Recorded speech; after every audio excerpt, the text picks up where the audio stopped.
ವಾಣಿಜ್ಯ ತೆರಿಗೆ ನೋಟಿಸ್ ವಿರುದ್ಧ ವ್ಯಾಪಾರಿಗಳ ಸಮರ. ಇಂದಿನಿಂದ ಹಾಲಿನ ಉತ್ಪನ್ನ ಮಾರಾಟ ಬಂದ್.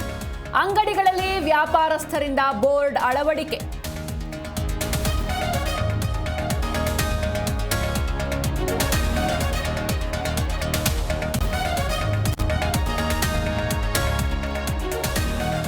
ಕೆಜಿಎಫ್ ಬಾಬುಗೆ ಆರ್ಟಿಒ ಅಧಿಕಾರಿಗಳ ಶಾಕ್. ಐಷಾರಾಮಿ ಕಾರುಗಳ ಟ್ಯಾಕ್ಸ್ ಕಟ್ಟಿಲ್ಲವೆಂದು ಆರ್ಟಿಒ ದಾಳಿ.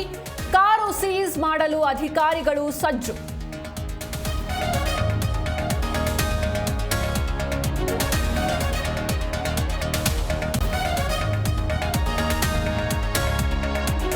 ರಾಜಕಾರಣದಲ್ಲಿ ಧನ್ಕರ್ ರಾಜೀನಾಮೆ ಕೋಲಾಹಲ. ಕಲಾಪದಲ್ಲಿ ಆಡಳಿತ ಪಕ್ಷ ವಿಪಕ್ಷ ಮಧ್ಯೆ ಜಟಾಪಟಿ. ಮೂರನೇ ದಿನವೂ ಕಾವೇರಲಿದೆ ಸಂಸತ್ ಸದನ.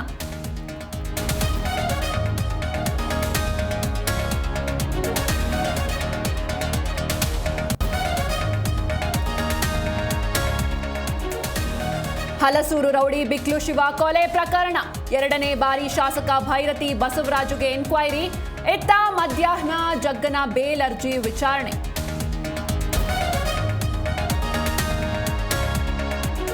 ಮತ್ತೆ 7 ಜಿಲ್ಲೆಗಳಲ್ಲಿ ವರುಣನ ಆರ್ಭಟ.